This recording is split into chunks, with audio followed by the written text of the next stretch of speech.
J'aimerais que tu puisses saluer ton frère, ta sœur. nifuza ko ushobora kuramutsa mugenzi wawe umwe data Dis-lui ari ku ruhande que la bonté du Seigneur soit ton partage. mubwira uti ubugwaneza bw'Imana bube umugabane wawe Que la bonté du Seigneur soit ton partage. ubugwaneza bw'uhoraho bube umugabane wawe. Les chantres, merci, que Dieu vous bénisse. abaririmbyi murakoze Imana ibahezagire. Alléluia. Haleluya. Est-ce que nous pouvons prendre place? turashobora kuvyagira.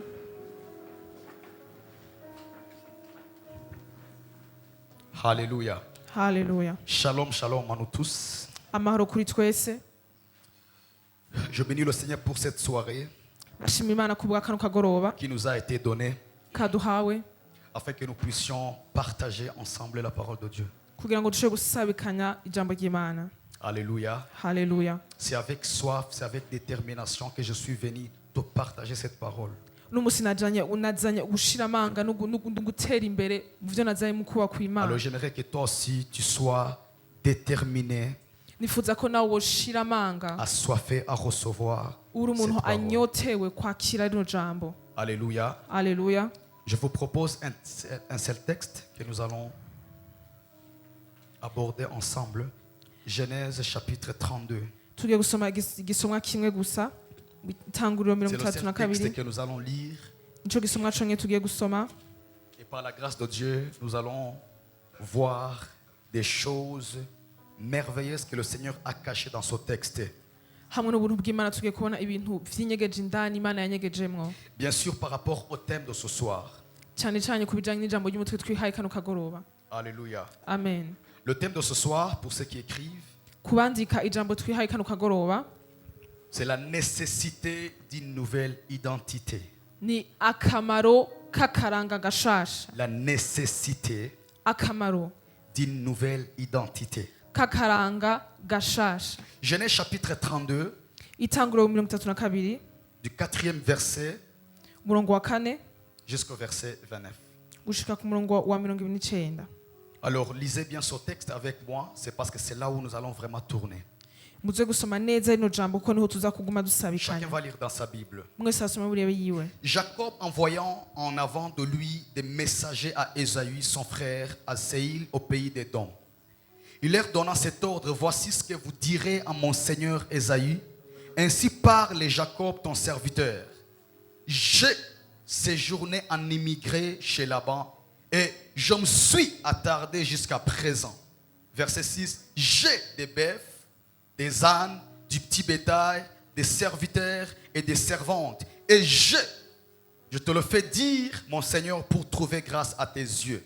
Les messagers revèrent dire à Jacob: nous sommes allés vers Ésaü ton frère. Il marche aussi à ta rencontre avec 400 hommes. Jacob eut très peur, l'angoisse le saisit. Il partageant en deux troupeaux les gens qui étaient avec lui.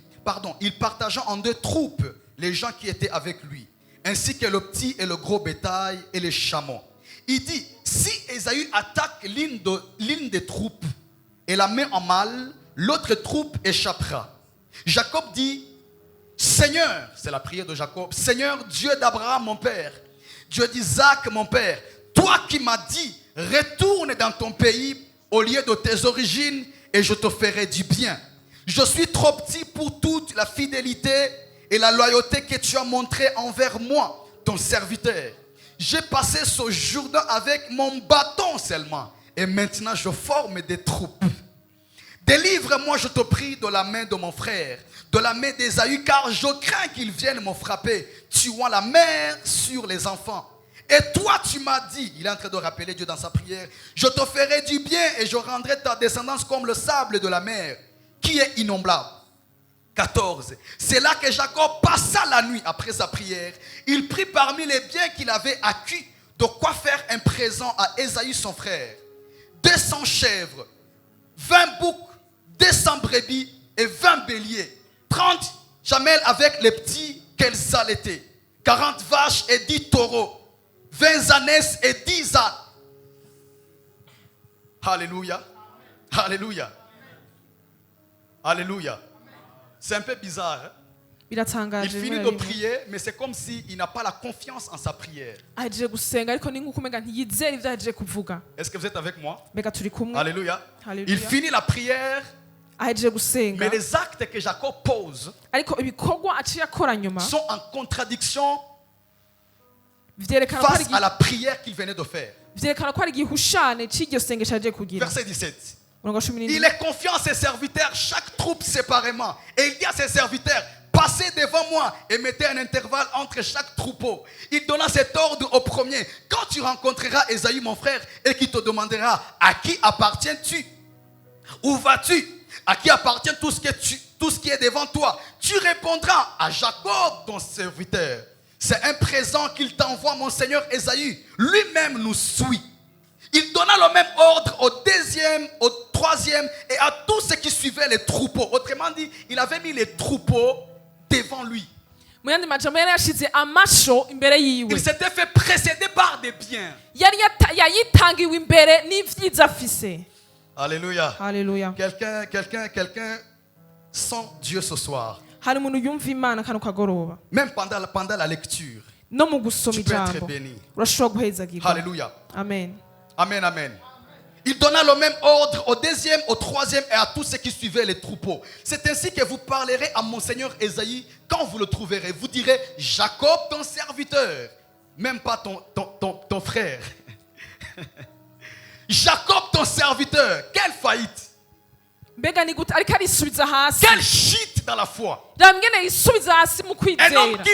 qui fait une longue prière. Umuntu agize isengesho rinini Un homme nk'iryo. qui formule une belle prière, permettez. Umuntu agize isengesho ryiza nk'iryo Mais munyemerere. il pose des actes qui contredisent sa prière. Ariko akora ibikorwa vy'ibihushane ivyo yaje kuvuga. Vous direz, Jacob, ton serviteur, vient lui-même derrière nous. Car il se disait, je l'apaiserai par ce présent qui me précède. Et ensuite, je paraîtrai en sa présence. Peut-être m'accueillera-t-il favorablement. Le présent passant devant lui, et lui-même resta dans le camp cette nuit-là. Il se leva cette nuit-là, prit ses 2 femmes, ses 2 servantes et ses 11 enfants, et passa le gué de Jabok. Il les prit, leur fit passer l'oued et fit aussi passer ce qui lui appartenait. Jacob resta donc seul. My God.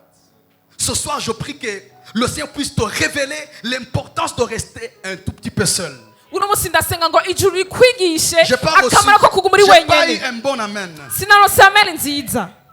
Jacob resta donc seul. Pourquoi il reste seul? Kubera ko aguma wenyene. Alors un homme se battit avec lui jusqu'au lever de l'aurore. Voyant qu'il ne pouvait l'emporter sur lui, soulignez bien, il le frappa à l'intérieur. Il le frappa où? Lisez avec moi, mes frères et sœurs. Musome hamwe nanje. Il le frappa où? Yamukubise À l'intérieur de la cuisse. Hey, quelle guerre, quelle frappe, quel coup. Et l'intérieur de la cuisse de Jacob se démit pendant qu'il se battait avec lui. Il dit, laisse-moi partir car l'aurore se lève. Il répondit, je ne te laisserai pas partir sans que tu m'aies béni. Il lui demanda, quel est ton nom? Il répondit, Jacob. Il reprit, on ne te nommera plus Jacob, mais Israël, car tu as lutté avec Dieu et avec des hommes et tu l'as emporté. Parole du Seigneur. Acclamez encore une fois pour cette bonne lecture. Alléluia. Alors, dans ces quelques minutes qui me restent, mu minota mike nsigaranye j'aimerais partager avec vous nifuza gusangira hamwe namwe ce puissant message buno butumwa bukomeye que j'ai intitulé la nécessité d'une nouvelle identité. nise akamaro k'akarango gashasha. Dis après moi, la nécessité subiramwo inyuma yanje uti akamaro d'une nouvelle identité. k'akaranga gashasha. Encore une fois, la nécessité ndasubiramwo ngo akamaro d'une nouvelle identité. k'akaranga gashasha.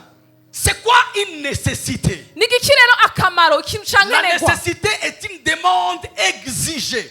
Ikintu cankenerwa nico kintu wamukeneye kw'itegeko. Retenez bien ces définitions parce qu'ils vont nous aider. Mufate neza zino siguro ziraza Dans la kudufasha. nécessité, nous comprenons le fait de rendre une chose nécessaire et importante.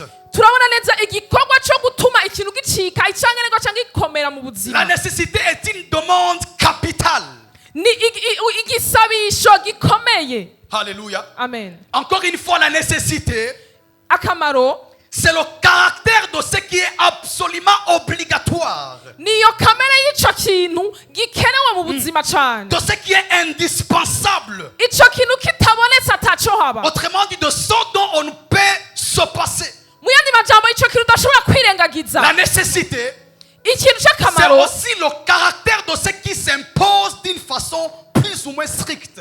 n'akaranga k'ico kintu kiza kuza nk'itegeko mu buzima. Par exemple, Mu yandi majambo, il n'est pas bon pour un chrétien d'aimer Dieu, si vyiza ku mukristo gukunda Imana, mais il est nécessaire pour un chrétien d'aimer Dieu. ariko ni vyankenerwa ku mukristo gukunda Imana. Alléluia. Amen. Il n'est pas bon pour un chrétien de prier Dieu. Si vyiza ku bw'umukristo gusenga Imana. Il n'est pas bon pour un chrétien de prier Dieu. Oya si vyiza Mais gusenga Imana par ku contre, il est mukristo, nécessaire pour un chrétien de prier Dieu. ariko ku gishane c'ivyo ni vy'akamaro gusenga Imana. Il n'est pas bon pour toi et moi de prospérer. Si vyiza ku bwacu naho kuroranirwa, Il est nécessaire pour toi et moi de prospérer. ariko ni vyankenerwa ku bwacu naho kuroranirwa. Il n'est pas bon pour toi de manquer quoi que ce soit. Si vyiza ku bwawe kubura ikintu ico Mais cose, il est nécessaire pour toi d'avoir quoi que ce soit. ariko ni vyankenerwa kuri wewe kwama ufise vyose. Il y a la Amen. différence ou bien la démarcation entre ce qui est bon et ce qui est nécessaire. Hari itandukaniro canke ukwibonekeza kw'ivyiza n'ibikenewe.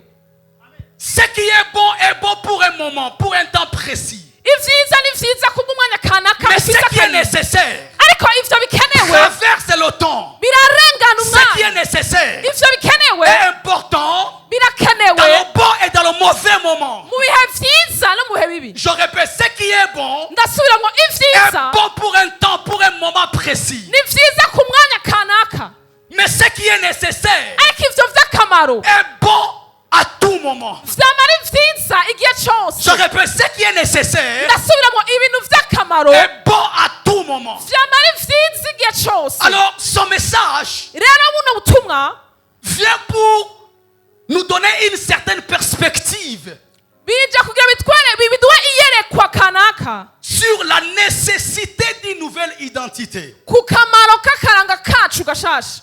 Encore une fois, la nécessité signifie, Mu yandi majambo bisigura, dans un sens général et absolu, tout ce à quoi il est impossible de se soustraire ou de résister. mu musiguro y'intangamarara ni ikintu udashobora kwikurako canke ngo wirengagize. Alléluia. Amen. Autrement dit, c'est quelque chose qui est capital. Mu yandi majambo ni ikintu cama gikenewe, Autrement dit, c'est quelque chose qui est important. nico kintu cama gikenewe igihe C'est la cose, chose dont tu as besoin. nico kintu wowe ukeneye, Que ça soit dans les bons et dans les mauvais moments. yaba mu bihe bibi canke vyiza. Quelque part, l'apôtre Paul dit dans son épître aux Philippiens, Mu ahantu hamwe Pawulo avuga mu cete ciwe c'Abafilipiya, après que les Philippiens lui aient béni, igihe Abafilipi bari bamuhezagiye, le Paul alors répond à leur sémence. rero Pawulo aca arishura ku mbuto Il yabo, dit ceci: aravuga ngo bien que vous m'avez béni, ngo nubwo mwamezagiye, j'ai appris ngo à narize vivre kubaho dans les bons comme dans les mauvais moments. mu bihe vyiza yaba no mu bihe bibi. Autrement dit, qu'est-ce que Paul voulait dire? Mu yandi majambo yashaka kuvuga Autrement iki? dit, en moi, Yashaka kuvuga ngo muri il n'y jewe a pas l'option de ce qui est bon. ngo ntihariho akaburungu k'ivyiza gusa, En moi, il y a l'option de ce qui est nécessaire. hariyo n'agakwawu k'ibikenewe. Autrement dit, que vous me bénissez, que vous ne me bénissez pas, j'ai appris à survivre dans les bons et dans les mauvais moments. Mu yandi majambo mwamezagira mutamezagira narize kubumva n'ivyo Alors, mfise. ce message vient t'ouvrir les yeux, mon frère, ma soeur, Rero muno butumwa buja kukugurura amaso afin mweda, que tu apprennes à marcher dans chaque temps, dans chaque moment, tout en restant authentique. kugira ngo wige guca mu bihe vyiza na bibi vyose wa muri wa wundi nyene. Je disais, ce message vient pour que chacun d'entre nous puisse revoir sa marche avec Dieu. Ubutumwa buja kugira ngo dushobore kuraba neza urugendo dufitanye n'Imana. Tu vas laisser un tout petit peu ce qui est bon Urashobora kuraba vyiza na bibi vyose pour considérer ce qui est nécessaire. kugira ngo ushobore gufata gusa ibikenewe.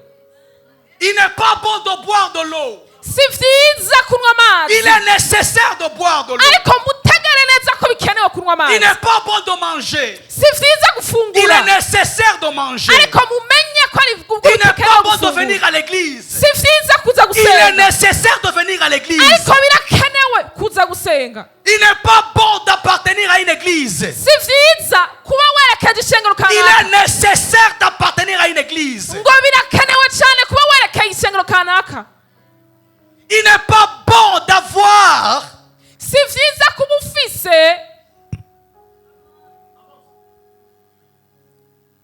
il n'est pas bon d'avoir des amis. si vyiza kuba ufise Il est abagenzi nécessaire d'avoir des amis. ariko birakenewe kugira abagenzi. Il n'est pas bon d'avoir des frères et sœurs. Si vyiza kugira bene data Il est nécessaire d'avoir des frères et sœurs. ariko birakenewe kugira bene data. Est-ce que ça passe? Mbega birarengana. Alors voyez-vous, Rero mwihweze lorsque je parle de la nécessité d'une nouvelle identité, igihe mvuze akamaro k'akaranga gashasha certains d'entre nous comprennent un tout petit peu la nécessité ou bien pardon l'identité en Christ.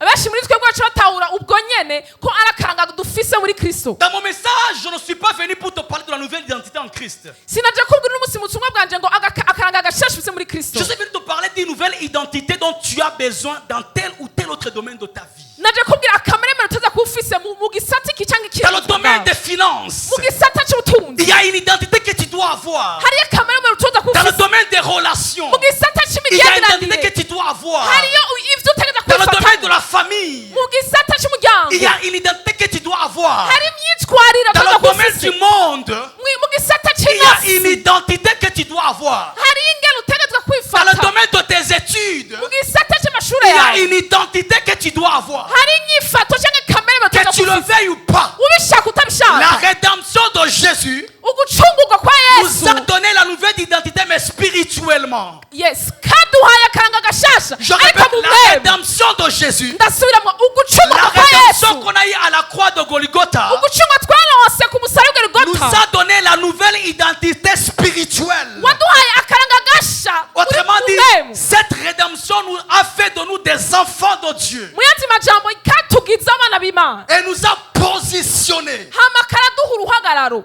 à être des fils et des filles de Dieu. kuba twaba abana Mais b'Imana après avoir été sauvés, ariko inyuma yo gukizwa il ne nous amène pas au ciel. natujana mu Il nous ijuru garde sur la terre. atugumiza Et hanyine il ku ne nous isi garde pas seuls. natugwiza Il turi dit, twenyene je prierai le Père. yes yavuze ngo nzosenga Il data vous conduira azobarongora dans toute la vérité. mu kuri Qu'est-ce que kose Jésus voulait dire? n'igiki Kristo ashaka Monsieur kuvuga ngo Pierre, ngo Monsieur Petero Matthieu, Matayo Monsieur Barthélemy, wewe Bartelemiya Monsieur Jean, wewe vous Yohana m'avez suivi parce mwarankurikiye que je vous ai conduit, kubera Vous m'avez suivi n'abarongoye mwarankurikiye parce que j'étais votre berger. kubera nari umwungere Mais wanyu cette fois-ci, ariko ubu il rero vient quelqu'un, haje uwunzi pardon, il y a quelqu'un qui vient, hari uwuriko araza aussi, we nawe il s'appelle Allos Parakletos. yitwa Alas Il Parakletos s'appelle le Saint-Esprit. yitwa mwami w'Imana Autrement dit, c'est quelqu'un de la même nature que moi, mais qui n'est pas moi. mu yandi majambo n'umuntu afise akaranga nk'akanje atari Autrement dit, jewe c'est quelqu'un de la même nature que moi, mais qui va opérer dans une sphère, mu dans yandi une autre majambo sphère. n'umuntu azoba ameze nkanje ariko azokorera mu rundi rugezo Et il rw'ibintu précise bien Jésus. kandi aravuga neza Il Yesu dit, il vous conduira dans toute la vérité. ngo azobarongora mu kuri kose Voyez-vous, Jésus met l'accent sur la parole. murabona Yesu arashira cyane Autrement agakurumu dit, cyane ku lorsqu'il jambo viendra, igihe rero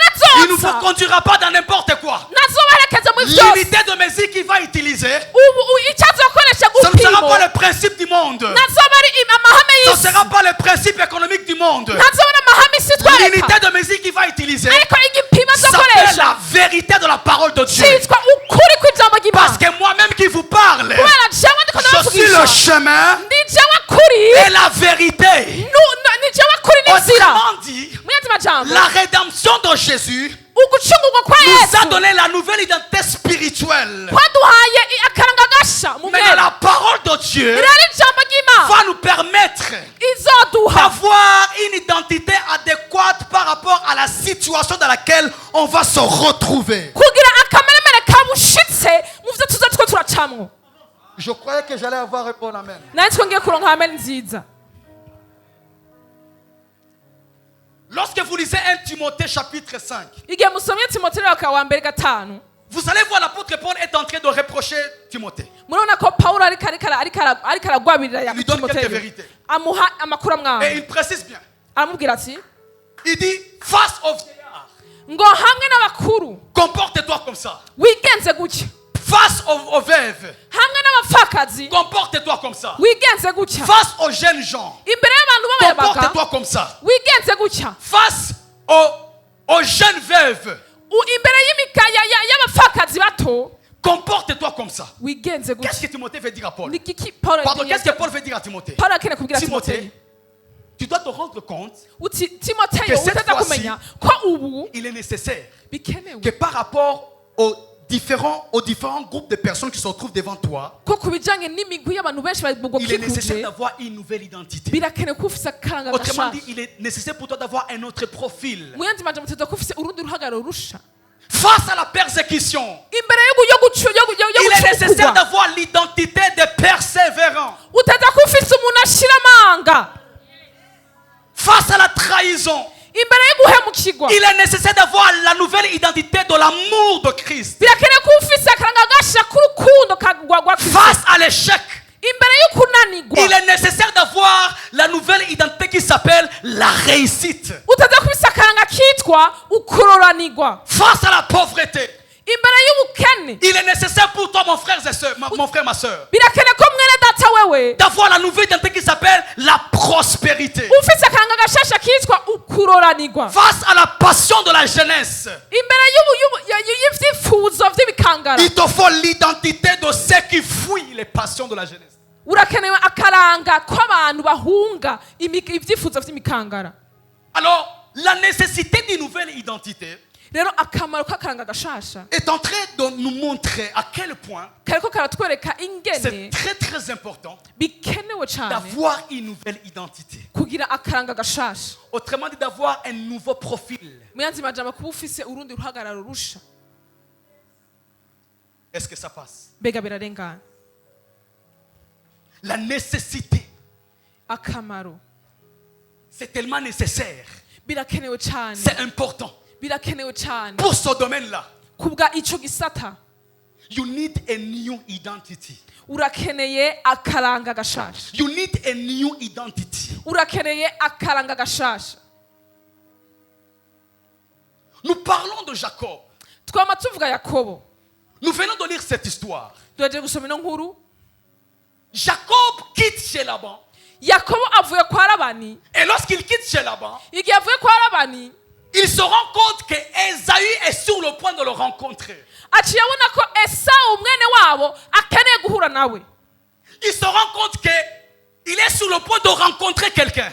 aciye abona ko ari hafi yo guhura n'umuntu. Autrement dit, il se rend compte que arabona ko mu mwanya je muto suis sur le point de rencontrer celui qui me connaissait comme étant un voleur, un trompeur. ngira mpure n'umuntu yaranzi kuva kera nk'umusuma nk'intonyozi. J'aimerais dire à quelqu'un, nifuza kubwira dans ce umuntu monde, mw'ino si il y a des gens qui t'ont connu avant. hari abantu bakumenye Il y a kera, des choses qui t'ont connu avant, hari ibindi byakumenye mais qui kera sont sur le point de revenir. ubu rero bigira bigaruke. Il y a certaines faiblesses qui t'ont connu avant, hari intege nke zakumenye qui sont sur kera le point de te connaître encore. zigira zikumenye kandi ubu. Mais j'aimerais te dire une chose. ariko nifuza kubwira Ces gens ikintu, ne doivent pas te rencontrer comme étant la même personne. ivyo niteza guhura nawe ukiri wa wundi Tu m'as nyene. connu en 2018. waramenye mu 2018, Tu m'as connu en 2019. waramenye mu Tu m'as connu en 2019, 2020. waramenye mu Mais 2020. l'année qui arrive, ariko umwaka je uza suis déterminé ndazi neza ko d'avoir ashizemo une nouvelle identité. kuronka akaranga gashasha. Autrement dit, mu yandi majambo celui qui est sur le point de me rencontrer,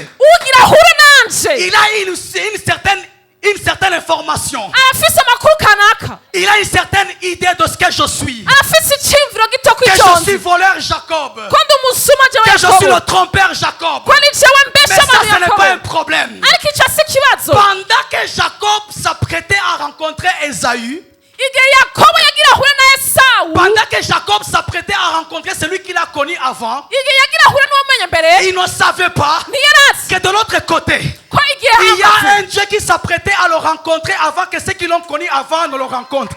hari Imana agira ihure nawe imbere yuko Je bamenye répète. abamumenye mbere baza. Pendant qu'il s'apprêtait à rencontrer Ésaü, imbere yuko ahura na Esawu, Ésaü le connaissait comme le voleur, Esawu yaramuzi le connaissait comme nk'intonyozi, le trompeur, yaramuzi nk'umusuma, comme l'escroc, yaramuzi comme nk'umunyamayeri, l'impudique, yaramuzi comme le nk'umusambanyi, fainéant, yaramuzi comme celui qui est nk'umuwafisi rien. yaramuzi ko mais il ne atacafise savait pas. ariko De ntiyarazi l'autre côté, ko mu gihe il y a un kanaka Dieu yamenye Imana qui n'est pas sur le point de rencontrer Ésaü. hari imana itagiriwe na esawu Dieu ne va pas changer le regard de tes ennemis envers toi. imana ntizohindura Dieu indaba va ku bantu changer bawe ton identité par rapport au prophète. Ah, donne-moi un amen bien. amen Je nziza disais, Dieu va changer ton identité. navuze ni imana igiye guhindura akanga Et kawe l'information que tes ennemis avaient sur toi rero amakuru abagenzi bawe va barafite les wowe obliger à s'aligner à la nouvelle personne que tu es devenue. azobatuma bahagara neza Je disais à kuko quelqu'un, wahindutse nariko Dieu ne changera pas son problème. imana igiye guhindura iyo ngorane Arrêtez de dire à Dieu, change ton problème. mureka kubwira imana ngo Mais hindura iyo dis à ngorane Dieu, bwira imana change-moi.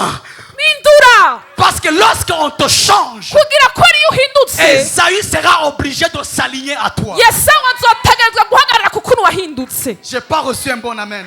sinose amen nziza Il ne savait pas ntiyarazi que de l'autre côté, ko mu gihande il y kanaka a un Dieu hariho imana qui s'apprêtait à le rencontrer. yategerezwa guhura nawe Avant que ceux qui ne l'ont connu avant ne le rencontrent. imbere y'uko bamumenye mbere bamuhura On nawe t'a connu avant. barakumenye imbere Il y a certains manques qui t'ont connu avant. hariyo ukubura kanaka kwamenye wewe muri Il kahise y a un certain style de vie qui t'a connu avant. hariyo ubuzima wabayemwo bwakumenye Il y a kera certaines personnes qui t'ont connu avant. hari abantu bamwe bakumenye Et tu kera as comme l'impression que tu rentres encore dans la vie du passé.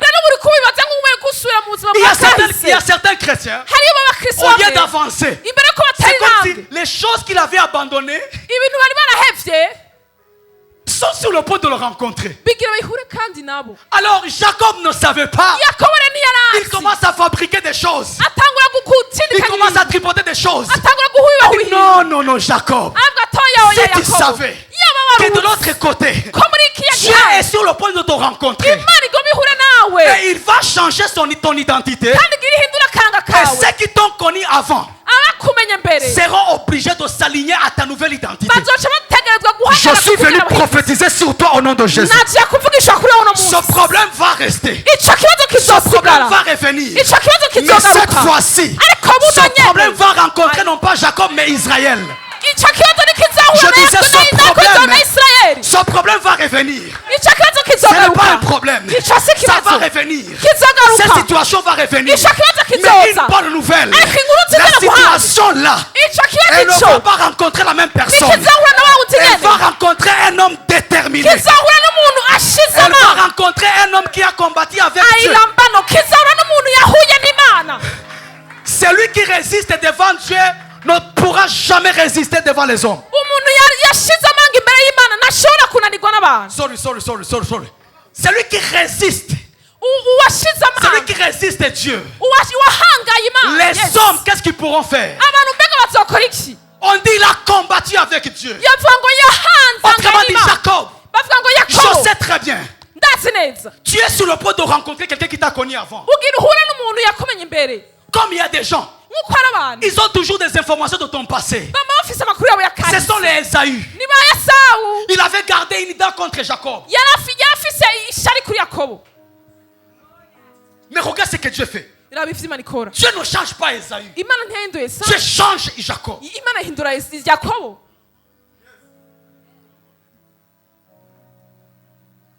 La haine que les gens ont envers toi ne va pas changer.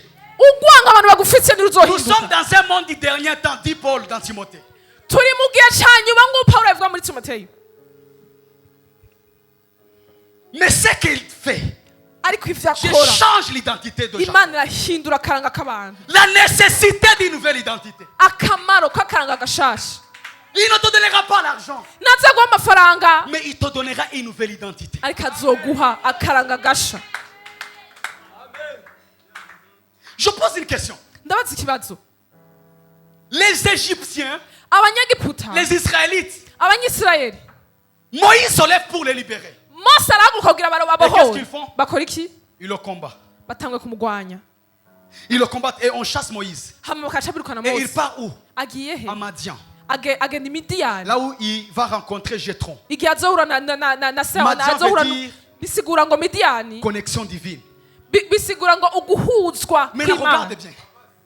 Dieu, imana il fallait aller changer les Égyptiens qui avaient un mauvais regard envers Moïse. yatangatswa guhindura abanyagiputa bari bafise Mais ishari Dieu ne ya part pas en mose Égypte. ariko imana n'igihe muri Dieu, il part à Madian. imana igihe Et qu'est-ce imidiyani qu'il fait? ikoze Il iki change l'identité de Moïse. irahinduye fois, kubw'umunsi wa tu mbere étais parti comme le libérateur. wari wagiye Mais nk'umucungu cette fois-ci, ariko ubu rero je fais de toi un Dieu. ndakugize imana Autrement dit, bisigura les gens là, aba je ne bantu peux pas les changer. sinshobora Je vais les kubahindura garder là. Ces nzobagumizaho problèmes, je vais les garder. icyo kibazo Mais ce que kizogumaho je vais faire, ariko icyo je nzokora vais faire un travail dans ta vie. ngiye gukora igikorwa mu buzima De bwawe telle sorte que kugira ngo ceux qui t'ont connu avant, abakumenye quand ils mbere vont te voir retourner, nibakubona ils ugaruka diront non, non, non, non, non, bazovuga non. toya oya Cette oya fois-ci, c'est quelqu'un d'autre. uyu si uwo Cette fois-ci, twamenye c'est une autre femme. ubu rero n'undi Cette mugore fois-ci, c'est un autre homme. ubu rero n'undi mugabo J'étais en train de prophétiser dans ta vie que les gens sont sur le point de te rencontrer. niko ndavuga mu buzima Mais bwawe Dieu ne abantu va pas bagira les bahure nawe changer.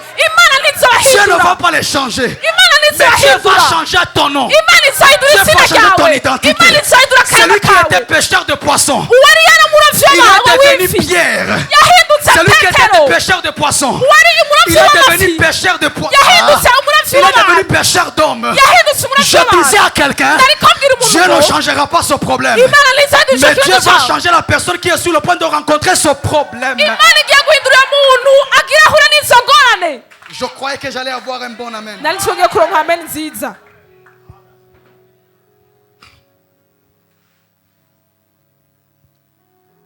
Alléluia. haleluya Est-ce que je parle à quelqu'un? mbega ndiko ndabwira umuntu ngaha Alléluia. haleluya La nécessité d'une nouvelle identité. akamaro k'akaranga gashasha Certains prient Dieu. benshi barasenga imana Seigneur, change ma vie. mana hindura ubuzima bwanje Change ma famille. hindura umuryango wanje J'ai des projets. ndafise imigambi Fais quelque chose, Seigneur. kora ikintu umwami Non, non. Qu'est-ce que Dieu va faire? ni igiki imana izokora Dieu, imana il va te changer. izoguhindura Autrement dit, il va changer ton statut. mu yandi majambo izohindura Il va faire ubuhagararo un travail bwawe en toi. Je disais, il va faire un travail en toi. nariko mvuga ngo izokora igikorwa muri Ceux qui wewe t'ont- Est-ce que je parle à quelqu'un? ndiko ndabwira umuntu ngaha Les Égyptiens qui t'ont chassé Moïse, abanyegiputa Dieu bakwirukanye ne va pas bose les changer. imana izobahindura Est-ce que quand il s'est levé pour les libérer, il était le libérateur, non? igihe yahagurukagira abagwanye Il niwe voulait les libérer, dit yaracunguzi la Bible. yarakeneye kubabohora niko birivuga Mais ils Ariko. l'ont chassé, ils baramwirukana l'ont combattu. baramugwanya Mais il est parti à Madian, connexion divine. acagenda imidiyani Il guhuzwa a n'imana rencontré quelqu'un. ahura n'umuntu Dieu lui a changé. imana iramuhindura Dieu ne lui a pas donné des imana armes, mon ntiyamuhaye frère. ntiyamuhaye Ne lui a pas donné l'argent. ntiyamuhaye amahera Il ne lui a même pas donné des documents, ntiyamuhaye ni des n'ibipapuro papiers, ntiyamuhaye ni une ibipapuro lettre. Cette lettre, tu vas amener canke ça ikete chez Pharaon. ngo iryo kete urijane kwa Ati, farawo now, aravuga ngo ubu I rero make you. ndaguhinduye Je fais de toi un Dieu. ndakugiza imana Quelle dimension! mbega urugezo Je fais de toi un Dieu. ndakugiza imana Autrement dit, I give you the capacity. mu yandi majambo ndaguhaye I ubushobozi give you the capacity to change every situation. ndaguhaye ubushobozi bwo guhindura igihe That cyose means what? ibyo I bisigura give iki you the power. ndaguhaye ubushobozi I give you the dunamis ndaguhaye to dunamis change the power. yo guhindura To ubushobozi change every situation. yo guhindura ibintu byose bibaho Lisez dans Actes. musaba mu byakoze On intumwa les persécutait. ngo bariko barabacuma bariko barabacinyiza Pendant que Jésus était encore vivant, igihe yesu yakiri muzima on les persécutait. bariko Les rois les persécutés. Pendant que Jésus barabacinyiza partait, igihe yesu Jésus ne yagenda dit pas. yesu ntiyavuga Pendant que je ngo vous laisse, ngo genda je baretse vais changer le cœur d'Hérode. ushobora guhindura umutima wa Je herode vais changer le cœur des ngiye pharisiens. guhindura umutima Je vais changer w'abafarisayo le cœur des sadducéens. ngiye guhindura umutima Adi, no. w'abasadukayo Go in the room. ati nimugende mu cyumba cyo hejuru Enter in your room. ngo injira mu cyumba cyo hejuru And wait. ngo murindire Wait the power from above. ngo murindire ubushobozi bwo hejuru Attends la puissance qui vient d'en haut. murindire ubushobozi bwo hejuru Autrement dit, mu yandi je majambo ne vais pas changer les gens. sinjye guhindura Mais je abantu vais vous changer. ariko mweho ngiye Il dit kubahindura ceci. avuga Quand ngo le Saint-Esprit sera venu, ngo igihe mwe barazoza vous serez. ngo muzoba Il n'a pas dit vous aurez. ntiyavuze ngo muzoronka Le souci de Dieu, ikiyogo ce n'est cy'imana pas de te donner pour que tu changes la situation. si kuguha kugira uhindura igihe Cette situation n'a pas peur de ce que tu as, mais de icyo ce gihe que tu es. ntigitinya ibyo ufise cyangwa icyo uri Cette situation n'a pas peur de ce que tu as. ntigitinya ibyo ufise Cette wewe situation a peur de ce que tu es. icyo gihe kiratinya Il ibyo n'a pas uri dit je vous donnerai. ntiyavuze ngo Il dit quand nzobaha le Saint-Esprit viendra, yavuze ngo mwe mu vous imana yaza deviendrez, vous muzacika serez muzacika des témoins.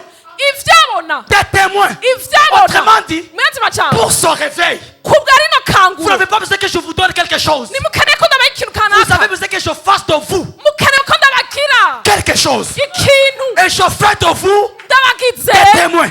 ivyabona. Un témoin, qu'est-ce qu'il fait? Icabona kigira iki? Il a vu. Yabonye. Son travail se fait quoi? Ikibazo ni C'est iki? de faire raconter ce qu'il a vu. Nukuja gusubira mu ivyo yabonye. Autrement dit, Muyati il majambo. voulait dire, Yashaka kuvuga les ngo 3 ans qu'on a passé ensemble, irya myaka itatu j'étais en twamaranye train de faire des choses. nariko ndakora Vous ibi. les avez vus. Parce Narabibonye. qu'il avait dit ceci. Le Yavuze ngo fils ngo ne umwana peut faire ce qu'il voit. ntaco ashobora gukora Le père, atabonye data akora. le fils, Umwana il fait ce qu'il voit le père fait. akora ivyo yabonye data akora. Le fils fait quoi? Umwana akora iki? Il voit Arabona et il fait. kandi agakora. Autrement dit, Muyandi je majambo fais de vous des témoins. ndabagize Ce que je ivyabona. veux pour vous d'abord, Ico ce ndabakorera n'est pas nabwo que ni vous iki? puissiez faire. Kugira J'aimerais que vous mukore puissiez regarder. nkeneye ko muraba. Et il a dit à Abraham, Yabwiye Aburahamu ouvre tes yeux. ngo ugurure amaso Aussi yawe loin que tu verras, ngo aho uzorenza Tu peux amaso prendre. ushobora kubinyaga. ça veut dire, Bisigura vous avez vu, wabonye venez raconter seulement. genda muvuge gusa. J'aimerais que tu puisses voir ton mariage, Nifuza ko wabona que ubugeni tu vois bwawe. cette affaire, wabona icyo que tu vois gikorwa ton cyawe. ministère, ubone que tu ibango vois tes ryawe. études, ubone que tu amashuri vois ta yawe. famille, ubone et umuryango que tu wawe. viennes seulement Hama raconter kadutse seulement. kubivuga. Je prophétise sur toi. ndatura kuri David wewe. a dit ceci, David yavuze je ne ngo, mourrai pas, sinzapfa, mais je vivrai. ariko Je nzabaho. ne ferai pas les œuvres, Ngo sinzapfa, mais je raconterai les sinzakora ibikorwa ariko nzavuga. Je disais, je raconterai les œuvres narifuza n'inzovuga de ibikorwa l'Éternel. by'uhoraho. Donne-moi un bon amen. amen nziza. Alléluia. Amen. Il a fait de nous des témoins. yatugize ivyabona. Quand tu es témoin, il y a la facilité. igihe ucabona urafise N'allez pas ubushobozi falsifier. ufise ukoroherwa. Répétez seulement pour tout ce que vous avez vu mwe musubiremo gusa et ibyo tout ce que vous avez mwabonye entendu. ivyo mwumvise. Mais avant que la nouvelle identité imbere yuko akaranga gashasha ne devienne une nécessité pour Jacob.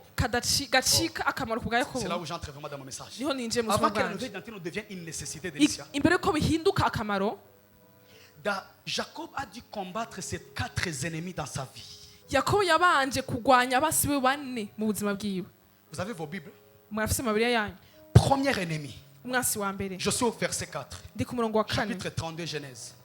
On dit quoi? On peut lire ensemble nous tous. 1, 2, 3, turashobora go. gusoma twese hamwe. Jacob envoyant en avant de lui de quoi? De quoi? De quoi? Des messagers. Premier ennemi de Jacob. Umwasi wa mbere wa Yakobo. Avant que la nouvelle identité ne devienne une nécessité dans sa vie, Imbere ko karanga gashasha gacika akamaro mu buzima Jacob bwiwe. avait un ennemi dans sa vie. Yakobo yarafise ubuzima bwiwe umwasi. Quel est cet ennemi? Ninde uyo mwasi? Il était trop conscient de ce qu'il savait. Yarazi neza icazi. Je suis sur le point de rencontrer celui qui m'a connu avant.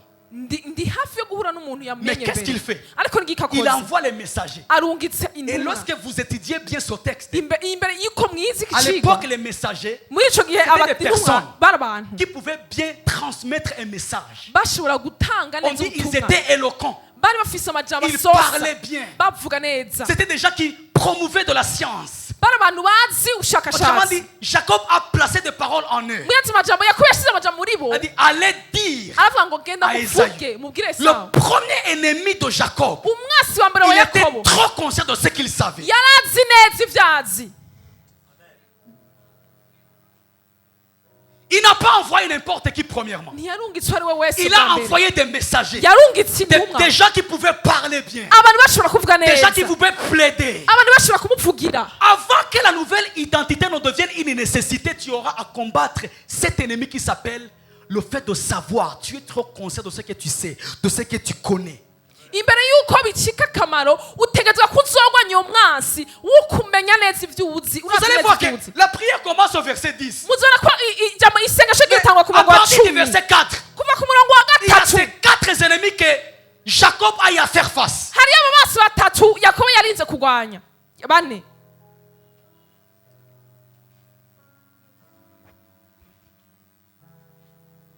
Alléluia. Hallelujah. C'est-à-dire, allez parler comme si c'était moi. Bisugura genda muvuga nkuko Et là, nous voyons la notion de savoir, du savoir. Et il connaissait.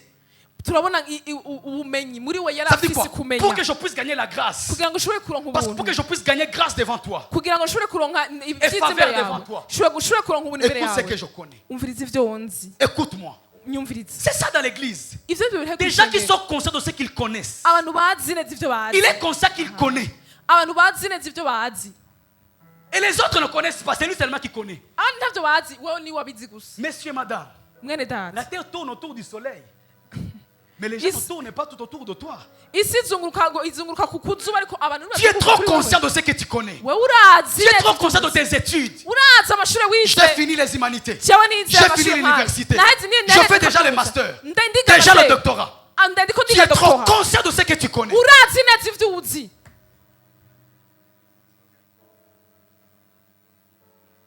Écoutez-moi très bien. unyumvirize La neza connaissance enfre d'orgueil, mais l'amour édifie. ubumenyi butuma wishima ariko urukundo Tu auras rurubaka du bose mal à avoir une nouvelle identité. uzogira ikibazo cyo kuronka Si tu akanga n'apprends gashasha pas à t'humilier, nimba utize guca bugufi tu es trop conscient de ce que tu connais. wowe urazi neza Tu es ivyo comme uzi. Jacob dans cette histoire. umeze nka yakobo mwino J'envoie les messagers. Allez ndarunga parler. ikintumwa genda Je suis muvuge conscient de ce que je connais. ndazi ico nzi Je sais que jewe celui qui est sur le point de me rencontrer, ndazi ko tugiye j'ai pas duhure besoin de Dieu. sigara imana J'aurai ce travail nzonka ako kazi parce que j'ai trop étudié. kubera nize C'est faux, cyane tu te trompes. ivyo si vyo uribesha Il est écrit dans la Bible. handitse muri Ça ne bibiliya dépend pas de celui qui court, ngo ntibivana ni de n'uwiruka celui qui est fort, cyangwa ukomeye mais de Dieu qui fait miséricorde. ariko imana igirira De imbabazi Dieu qui fait miséricorde. imana igira imbabazi Si je me tiens devant vous, niba mpagaze ce n'est imbere pas parce que yanyu je connais plus que vous. si kubera nzi C'est byinshi parce kurusha qu'un mwebwe Dieu ni miséricordieux, kubera il imana m'a regardé avec un regard de faveur. yandavye Il m'a mw'indawe dit, je te y'ubugirwa confie la neza mission, arambwira ati ndaguhaye parle igikorwa à mon peuple. cyo kubwira ihanga Et ryanje Daniel, il dit, aravuga dans kandi les derniers temps, mu gihe la ca nyuma connaissance va grandir. ubumenyi buzoduga Aujourd'hui, l'homme le plus puissant, c'est l'homme qui connaît beaucoup. umuntu akomeye cyane umuntu ubuye Nous ne sommes plus dans les temps azi de byinshi Goliath. nitukiri mu gihe ca Nous ne sommes plus goliyati au temps de John Cena, Undertaker, où celui qui veut régner doit être fort musclé. nitukiri muri igihe c'ababandi bafise ubushobozi Aujourd'hui, c'est lui qui ukanda ko veut afise régner. ingufu uno munsi ukeneye Il doit avoir kuganza de la connaissance. ateza ko afise Il doit avoir ubumenyi de la connaissance. ateza ko afise ubumenyi Quand il se tient devant les gens, igihe ahagaze quand il imbere commence à y'abantu parler, atangwe il dit, kuvuga my God, akavuga ati est-ce que moi Mana j'ai yanje étudié mbega je ou bien narize j'ai pas étudié? cyangwa ntawo naciye Je vois comment beaucoup se moquent de nous ici. ndabona ingene benshi Oh, badutwenga prophète, tu as dit lait à la place de là. ndawo umuvugishwa wavuze amajambo Tu as nabi accordé là, il fallait pas accorder. Écoute-moi, mon wavuga frère. kuja Son livre, ce n'est pas moi qui l'ai écrit. iki gitabo si je nacanditse Ce n'est même pas un savant qui l'a écrit. si Son livre, on umunyabwenge dit, yacanditse il est inspiré de Dieu. iki gitabo ngo cyahumetswe Avec mes n'imana faibles mots, rero hamwe n'amajambo normal. make yacu C'est normal. n'ibisanzwe le plus important, iki kewe cyane c'est l'énergie qui... Aïe, Akassou. C'est l'énergie qui sort derrière les paroles. ni ubutumwa busohoka inyuma y'amajambo Le premier ennemi, umwasi wa mbere avant que la nouvelle identité ne devienne une nécessité. imbere y'uko akamaro akaranga Dieu kamushika a akamaro laissé Jacob se vanter de ce qu'il savait, de ce qu'il connaissait. imana yararitse yakobo arirata ivyo Dis-moi. afise n'ivyo yarazi Je n'ai pas besoin de ça. ngo jewe Qu'est-ce que sinkeneye tu vas me biri ivyo ukeneye ko ndabigenda bikoze iki Des sœurs qui sont conscientes, elles ont beaucoup étudié. Moi, je connais. abakobwa bazi ko bize cyane je ndazi ibi La vie, ubuzima la vie c'est comme une forêt. ubuzima ni C'est comme une ishamba forêt. ni ishamba La vie, la ubuzima vie a beaucoup de réalités. bufise La vie a inkuru beaucoup de nyinshi réalités. bufise inkuru nyinshi Celui qui a trop étudié, uwize cyane il reste à la maison. ariko aguma muhira 30 ans, imyaka 30 35 ans. 35 Pas de n'itanu mariage. Mais il sait qu'il atararongora n'a même pas trop étudié. ariko uwuzi Il ko a fait atize ses cyane humanités. yarahejeje À 25 imyashuri ans. mato mato Mon gars, yisumbuye mon mariage. imana ikacuma Comment tu vas ubugeni expliquer ça? ni gute uzosigura ivyo Le Dieu qui fait miséricorde. imana igirira impuhwe Ça abantu ne dépend pas de ce que tu connais. Ni de ce ibivana que tu... n'ivyo uzi mwene data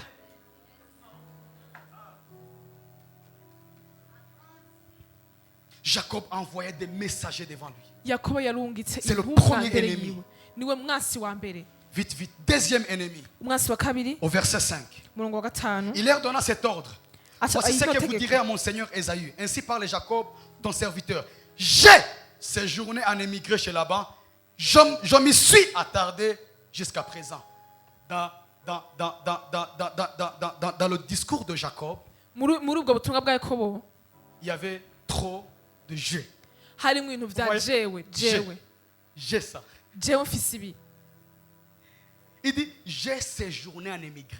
ngo jewe Deuxième nabaye ennemi. hari umwasi wa kabiri Il était trop conscient de ses expériences. yarazi neza ivyo yaciyemwo Il était trop conscient de ce qu'il a vécu. yarazi neza ivyo yaciyemwo Il dit, ivyo va dire à yabayeho Esaïe, genda ubwire sawa moi j'ai fait ça. jewe nakoze ibi J'ai expérimenté ça. jewe nabaye muri Moi ibi j'ai vu ça. jewe nabonye ibi Vous sentez l'onction? mwe murumva Mais moi amavuta j'ai senti ça avant toi. jewe ivyo navyumvise Toi tu parles la kera langue aujourd'hui. wavuga mu Moi j'ai gihugu munsi expérimenté ça avant jewe toi. nabivuze utaravuka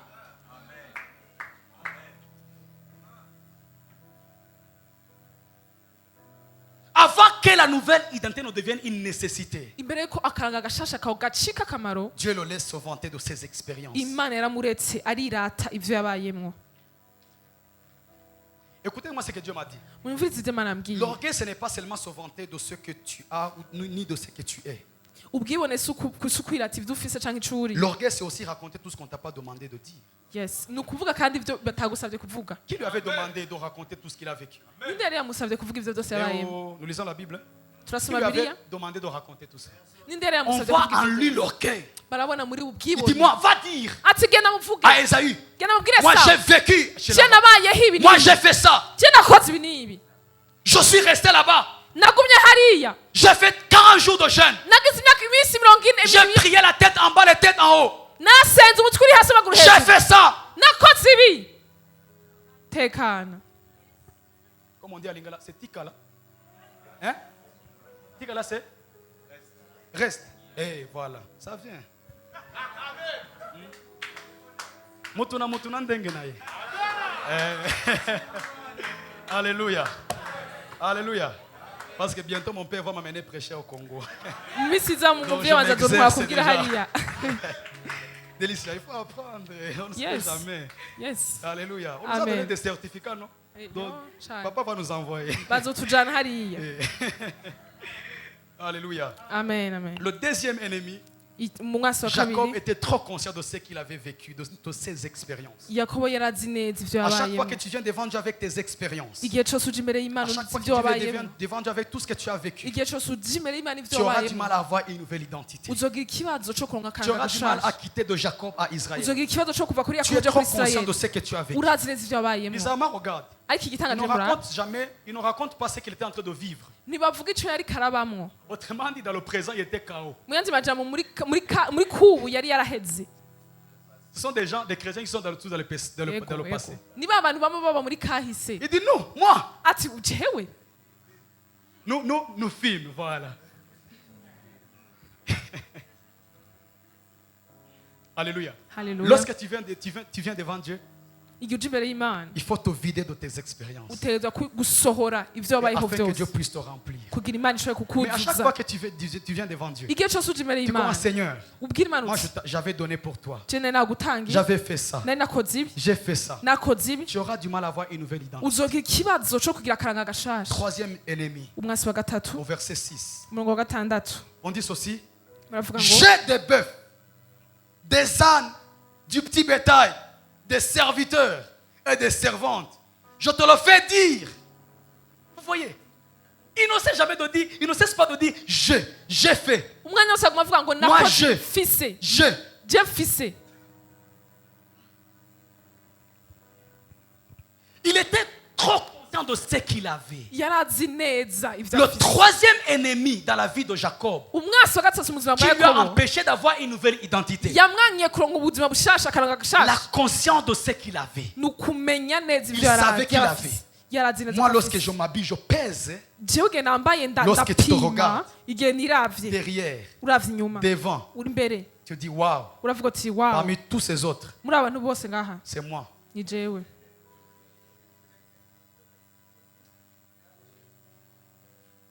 Il dit moi, aravuga ati j'ai jewe ça, ndafise ibi j'ai des bœufs, ndafise j'ai du troupeau, ndafise ingamiya j'ai de l'argent. ndafise ibi Merci.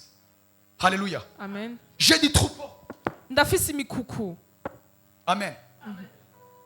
Il était trop conscient de ce qu'il avait. yarazi neza ivyo afise 4 fois, ubwa kane 4 fois le première personne du singulier s'est répété. inshuro ya kane ego umuntu wa mbere wo mu rudende Il dit, j'ai séjourné. ngo jewe nabaye Je me aha suis attardé là-bas. ngo je natebeye J'ai hariya des bœufs. ndafise imikuku Je te le fais dire. ngo Avant la sindabikubwirije prière, ariko imbere kugira isengesho Jacob, il était Yakobo trop conscient de ce qu'il a. yarazi neza ibyo afise. Moi, j'ai quelque chose.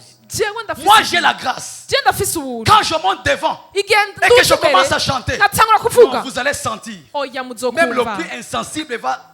oya va nuyatumva uyo munsi Moi, azokumva jewe lorsque je prêche, igihe mvuze moi, lorsque je prophétise, jewe ngende je kanabwiriza vous dépasse, vous tous. mwese nta n'umwe Ça, c'est le ashikira Jacob qui est en toi. uyo niwe yakobo ari Il muri se wewe vend de ce qu'il a. ariko arirata ibyo afise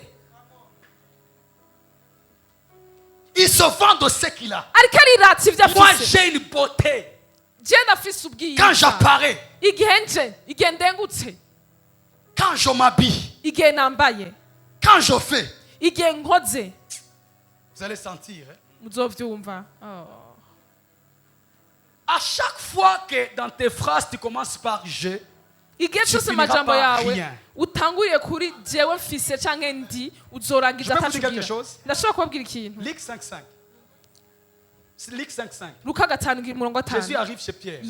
yesu ashika kwa Il petero n'a pas péché. ntiya Écoute ce que Pierre dit. mwumviriza ibyo avuga Maître, ati j'ai péché toute la nuit ngo narovye ijoro ryose et j'ai trouvé et j'ai rien trouvé. kandi ngo ntaco naronse.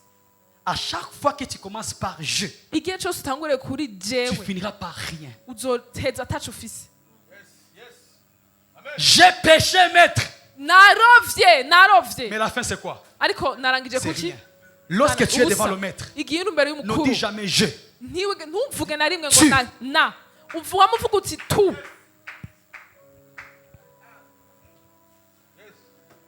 Trop conscient de ce qu'il avait. yarazi neza ibyo Mais il afise a fait la pêche ariko et il yararovye n'a rien trouvé. kandi ntaco yaronse. Amen. Amen. Est-ce que ça passe? mbega birarengana. Quatrième ennemi, umwasi wa kane sur verset 10 jusqu'au verset 13. umurongo wa 10 gushika kuri 13 C'est la prière que Jacob fait. iryo sengesho yakobo Nous l'avons agira lu. twarisomye. Et vous lisez la prière de Jacob. igihe musomye isengesho rya Et à la yakobo fin, vous allez voir que Jacob, qu'est-ce qu'il fait? mu nyuma muraza kubona yakobo akoze iki. Il pose les mêmes actes. akora vya bikorwa nyene. Il envoie encore une fois les troupeaux. arungitse kandi Il envoie ibikuku. encore une fois les bétails. arungitse kandi C'est indogoba comme s'il n'a pas la confiance en Dieu. ni nk'uko umenga adafite imana Le icizere. quatrième ennemi, umwasi wa kane rero c'était le manque de la confiance en Dieu. yari ukubura icizere mu mana. Il a fait la prière, yarasenze mais il n'avait pas la confiance en son ariko Dieu. ntiyari afite icizere imana. Il a gêné, mais il yarisonzesheje n'avait pas la confiance que son Dieu va faire quelque chose. ariko ntiyari afite icizere imana yiwe igiye gukora ikintu. Alléluia. Haleluya. Alors ce soir, rero no mugoroba je crois que j'ai devant moi un Jacob ndibatse ko bisi imbere yanje yakobo qui aspire à une nouvelle dimension, yizera canke arindiriye urugezo qui rushaka veut voir Dieu agir dans sa vie, akeneye kubona imana ikora mu buzima bwiwe qui veut voir la main de Dieu. akeneye kubona ukuboko Mais kw'imana j'aimerais te dire, Jacob, ariko nifuza kubwira ces yakobo 4 ennemis, aba bansi bane si tu ne les combats pas, abantu utabagwanya tu auras du mal à percer dans ta vie. uzogira ikibazo cyo gutera imbere mu buzima bwawe. Ces 4 ennemis, aba bansi bane si tu ne les combats pas, tu nutabagwanya auras du mal à avancer. uzogira ikibazo cyo gutera intambwe.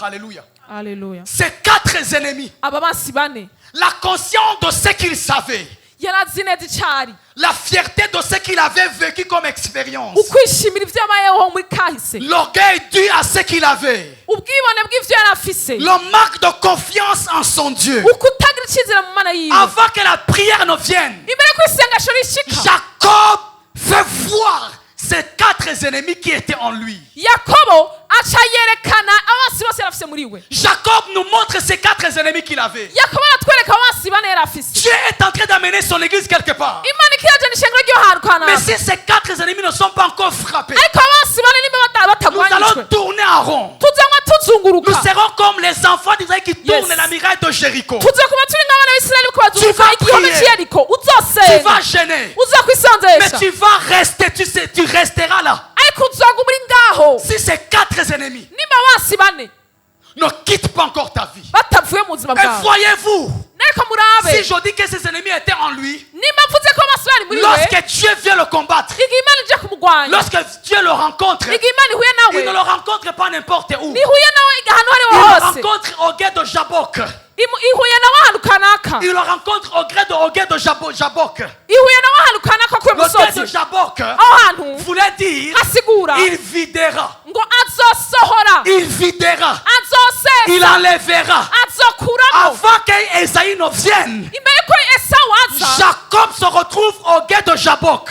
yakobo yisanga muri ico kibanza Il se retrouve au torrent de Jabok. yisanga kw'iryo riba Et on dit qu'il est resté seul à ce torrent. bavuga ngo yagumye ari wenyine Mais kw'ico pendant kw'iryo qu'il riba était seul, igihe ari wenyine Dieu est venu. imana Et yaraje quand Dieu l'a frappé, igihe imana il n'a pas imukubita frappé à l'extérieur. ntiyamukubitiye On hanze dit Dieu l'a frappé à l'intérieur. imana yamukubise Pourquoi indani Dieu a frappé à l'intérieur? kubera ko imana yamukubise Parce que indani ces 4 ennemis kubera bose bane étaient en lui. bari muri Alors il we fallait frapper yategeza afin kubakubita d'enlever. kugira ngo Il bakuremo fallait frapper yategeza kubakubita afin d'enlever. kugira ngo J'aimerais bakuremo dire à quelqu'un, yifuza lorsque kubwira Dieu te brise, igihe imana ce n'est pas qu'il veut te faire igusabuye mal. si kugira ngo Lorsque ikubabaze Dieu te brise, igihe imana c'est pour igusabuye enlever ces 4 ni kugira ngo ennemis de ikure ta muri vie. wowe abansi bane mu buzima Je bwawe dis bien, lorsque Dieu te brise, ndasubiramo igihe imana lorsque Dieu igusabuye te prive de certaines choses, igihe imana ikwasikanya ce ibintu n'est pas bimwe qu'il bimwe te hait. si ko ari Il y a kwanga ces 4 ennemis irafise abansi que Dieu bane veut enlever dans ta ikeneye vie. gukura mu buzima Et je bwawe le déclare au nom de Jésus. ndavyatura mu izina Que rya Dieu yesu enlève tes ennemis dans ta vie. imana ikura abansi mu buzima Que bwawe Dieu mu izina enlève rya ces yesu 4 ennemis de ta imana vie. ikura abansi bane mu Je buzima prie que bwawe ces ennemis ndasenga ngo abansi prennent leurs bagages, bafate qu'ils ivyabo ouvrent la porte bugurura et umuryango qu'ils sortent de ta kandi vie. basohoke mu buzima Au bwawe nom mu de,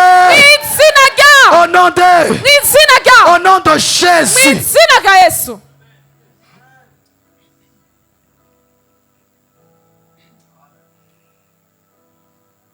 Pendant qu'il était à côté de ce torrent, mu gihe yari impande y'iryo riba Dieu voulait d'abord enlever.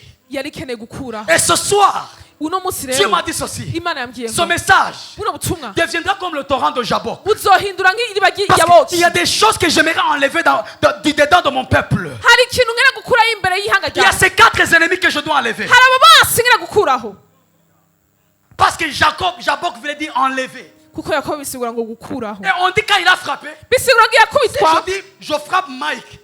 bisigura ndakubise mike Comment dire que Mike a eu du mal à l'intérieur? ni gute yashobora kuvuga ko yababaye indani Mike namukubise aura du mal hanze ici. namukubise azobabara hanze Cette frappe rero aho n'a pas yakubiswe touché l'extérieur. ntiyakoze hanze Cette frappe a touché l'intérieur. byakoze indani Parce que muri we Dieu, quand il te brise, kubera igihe imana il ne igusambuye traite pas physique. nikorera ku bintu Quand byo Dieu te hanze brise, igihe imana Il igusambuye traite des choses qui sont à l'intérieur. ikora ku bintu biri indani muri wewe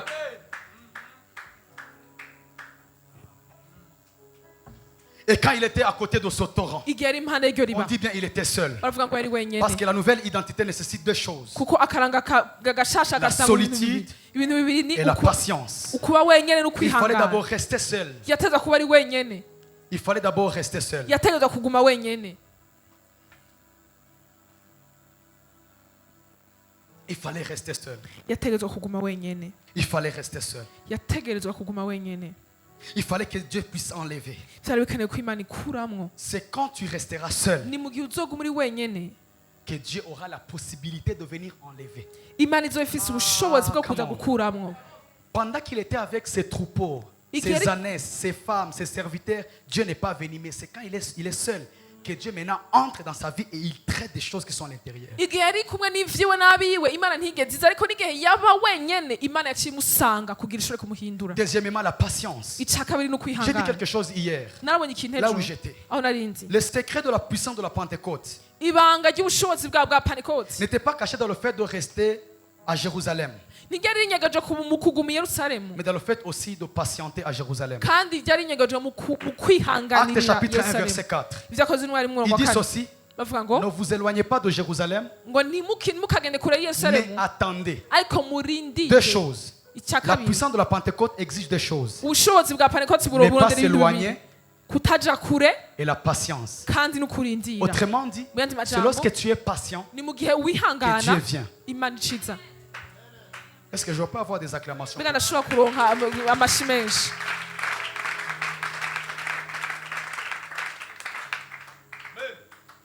Alléluia. Haleluya. Après avoir vécu toutes ces choses, Inyuma yo kubaho ivyo je vyose n'aimerais pas vous embrouiller. Je garde seulement ces 4 choses. ngumana ivyo bintu bine gusa. Il se rend compte. Arabonye ko J'ai tout fait. nakoze vyose, Le savoir, ndafise ubumenyi, les biens, ndafise ivyiza, tout. ndafise vyose, La prière. ndafise Je n'ai même pas amasengesho, confiance en Dieu. kandi sinizera n'Imana. Il se rend compte que Kandi en acarabona fait, ko j'ai des gens tout autour de moi. ndafise ibintu impande yanje, En réalité, je suis seul. ariko mu busanzwe ndi Tu sais que jenyene. tu peux être dans une église, Uratse ushobora kuba ahantu mw'ishengero, avoir des gens qui sont tout autour de toi. kuba ufise abantu bari Et kuva rester seul. gukikuje, ariko ukaguma wenyene.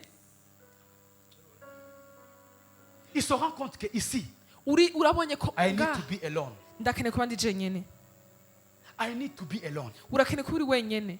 Ce sont des chrétiens Niba qui ne se abakristo contentent seulement de la prière de mercredi, vendredi, dimanche. batanezera gusa Ce sont des batanezerwa gusa bwa chrétiens butumwa. qui développent une certaine intimité en secret avec Dieu. Niba abakristo bafise ubundi busabane n'Imana À part le hanze programme de prière de y'ishengero, l'église, atari ya masengesho il a des tugira moments ngaha, d'intimité avec Dieu. arafise umwanya Des asengana moments où il n'Imana, dit à Dieu, aho abwira Imana ati regarde-moi, je suis nu devant toi. ndaba jewe Entre en moi. ndi gusa imbere Il y a yawe un inca mu ennemi en jewe moi. ndaciye bugufi Il y a imbere une yawe, folie en moi. hariyo Il y a ubusazi muri l'orgueil jewe, en moi. hariyo ubwibone muri J'ai du jewe, mal à supporter l'autre. ariko J'ai du sinihanganira mal à abandi, aimer l'autre. sinihanga J'ai du sinkunda mal à abandi supporter. byoroshe, J'ai du sinihanganira mal à abandi faire ça ou byoroshe, bien ne pas faire ça. ndasigaye cyo gukora ibi Seigneur, n'ibi, aide-moi. ariko mwami mfasha, Prête. mfasha Fais une opération. wowe nkorera muri jewe, Sinon, kora. Tu ne grandiras jamais dans la vie chrétienne, mon frère. atari ukuntu uzokwigira Tu ukura mu viendras à buzima bwawe, l'église. uzoza Tu gusenga, vas danser. Tu vas louer. uzotamba, Tu vas même uzoririmba, donner les offrandes. uzotanga Mais quand tu n'amashikano, regardes ta vie, ariko umunsi uzonga tu ubuzima bwawe n'avances pas. uzotera intambwe. Il faut aller au torrent de Jabok. Utegereza kuja kw'iriba ry'iyaboki, Il a fait traverser tout le monde. azi yarenganishije Des abantu fois, il faut bose. chasser des gens dans ta vie. Kenshi uza kwirukana abantu mu buzima Ça peut bwawe, faire mal. Mais il faut les bizobabaza, chasser. ariko uzobirukana, Avancer. birukane barengane, Avancer. birukane Ta bagende, femme, tes brebis, tes abagore enfants, bawe, ils ont fait avancer. imikuku yawe, abana bose, On dit il est resté seul. aca asigara wenyene. Je ne parle pas de l'isolement. Sindiko ndavuga Je kwiherera, parle de la solitude. ndiko ndavuga kuba uri wenyene. Parce qu'il y a des gens dans l'église qui sont isolés. Hari abantu mw'ishengero baba biherera ahantu hose, Lui, il est toujours isolé. Il n'aime pas que les gens l'approchent. we yamara ahantu mwiherero, Il we n'approche ntakeneye ko abantu personne. bamwegera, kandi Ça, c'est ntihegera pas la n'umuntu. solitude spirituelle. Uko si ukuba Ça, inyakama c'est mu l'isolement. mwemu, uko ni Et lorsque tu es dans ukwiherera. l'isolement, c'est là où le diable te frappe bien. Igihe uri ahantu wenyene niho il va bien satana t'avoir. gukubita kandi azokuronka Mais quand vyoroshe, tu es dans la solitude, ariko igihe uri tu wenyene es dans l'intimité avec uri Dieu. kumwe n'Imana, uri umusabane n'Imana. Quand il était là, Igihe ari ngaho il est resté seul. yagumye Je ngaho crois qu'il se wenyene, disait, nibaza ko yibwira ati les messagers sont partis. intumwa Ils ont zagiye, apporté une mauvaise nouvelle. bazanye inkuru mbi, Les biens que j'avais ivyiza nari n'ont mfise rien donné. ntaco vyatanze, Ce que j'ai vécu, mes expériences, ivyo nabayeho Non, rien vyose donné. muri kahise ntaco vyatanze. la confiance en Dieu, je n'en ai plus. Kwizera Imana Mais on dit singibifise, pendant qu'il était seul. ariko baravuga ngo mu gihe ari wenyene, Je t'invite à cette dimension. ndagutumira muri runo Pendant qu'il était rugezo, seul, niba ukiri wenyene, on dit Dieu est venu. bavuga ngo Imana yaraje. Je prie que Dieu vienne dans ta vie. Ndasenga Imana ize mu buzima Dieu bwawe, est venu. Imana yaraje. Quand Dieu est venu, Igihe Imana iza, Dieu l'a combattu. Imana Et quand yaramugwanyije. il a combattu, je viens de le dire, Ngendeye kubivuga ngaho, Dieu n'a pas frappé n'importe où. Imana ntiyakubise ariho hose, Dieu a visé l'intérieur. Imana yagemye indani, Dieu a visé l'intérieur. Imana yagemye indani. Autrement, tu es comme Adam. Muyanzi baje mumeze nka Pendant que tu es Adamu, dans l'isolement, mu gihe uri ahantu Dieu te fait mwiherero, tomber dans un sommeil. Imana ikagushira sommeil du brisement. mw'itiro Dieu ry'indani, fait entrer sa main à l'intérieur. ikaca yinjiza ukuboko Il kw'indani, va enlever. igakuramwo urubavu ariwe Eva. En toi, il n'y a pas seulement des mauvaises choses, il y a aussi des bonnes choses. Muri wowe ntihari ibintu bibi gusa, hariho n'ibintu Mais je prie byiza, que Dieu enlève les mauvaises choses. ariko ndasenga Imana ikure ibintu bibi Ça, vyose. c'est ma prière ce soir, vraiment. Iryo niryo sengesho ryanje n'umugoroba, J'aimerais vraiment que Dieu enlève des mauvaises choses. nifuza ko Imana ikure ibintu La vyose biri prédication, muri c'est wewe. lorsque les gens accèdent à une transformation. Ubutumwa n'igihe abantu bageze ku rugero rwo Sinon, lever guhinduka, les mains, gesticuler, transpirer, et après tu rentres et tu n'as rien compris. Autrement dit, il a dit quoi? Donc tu as écouté la parole, mais à la maison, qu'est-ce que le prophète a dit? Rien. Je me souviens de rien. J'ai rien retenu. mu yandi majambo kuza ngaho ugakoma induru ukakabiri yashira ugatatana kumwe wumvise naco bimaze. Alors je prie que le Seigneur puisse enlever ses ennemis. Rero ndasenga ngo Imana ikure ivyo vyose, isarure Mais ivyo pour qu'il vyose puisse biri muri wewe, enlever, kugira ngo ikure muri wewe il faut que la solitude entre. uteza kwinjira ahantu w'inyakamwe et la patience. kugira ngo Autrement dit, wihangane. même si tu entres dans 3 jours de jeûne, Mu yandi majambo nubwo winjiye Tu mu minsi pries. 3 cy'amasengesho ugasenga, Dieu n'a rien dit. Imana Ne te ntaciravuga, décourage pas. ariko ntugire ikibazo, Continue. bandanye. Parce que souvent, Kubera muri ico gihe quand on prie, igihe Dieu ne dusenga parle pas. Imana Mais ntivuga, c'est quand on ne s'attend pas. ariko n'igihe Que Dieu tutarindiriye parle. Imana ivuga. Dans Job, on dit Dieu parle tantôt d'une manière, tantôt d'une autre. Muri yo baravuga ngo Imana ivuga mu buryo cyangwa ubundi. Alléluia. Alléluia. Lorsqu'il est arrivé dans la vie de Jésus, Igihe ashika mu gisagara ca Yesu, Jésus voulait commencer son buzima bwa ministère. Yesu yarakeneye après gutanga le ubuzima baptême, bwiwe. après le baptême, Inyuma yo on kubatizwa le connaissait comme le fils d'un charpentier. bari bamuzi nk'umwana Mais qu'est-ce qu'il a mubaji, dit? ariko yavuze Il a ngo donné une nouvelle identité. yamuhaye akaranga Celui-ci gashasha. est mon fils bien-aimé, Uyu mwana wanje nkunda en qui j'ai cyane, mis toute mon affection. nashizemo urukundo rwanje Il rwose. change son identité. Agahindura akaranga kawe. Lorsqu'il rencontre Pierre, Igihe ahuye na il Petero a changé son nom. yahinduye izina ryiwe. Il a fait passer de pêcheur de poissons, pêcheur d'hommes. Yamukuye mu murovyi w'amafi amugira umurovyi Et dans Jean w'abantu. chapitre 21, Muri Yohani 21 il ne l'appelle plus pêcheur d'hommes. ntiyamwise umurovyi Il dit le w'abantu, berger des brebis. ntiyamwise umurovyi w'abantu, yamwise intumwa z'intama.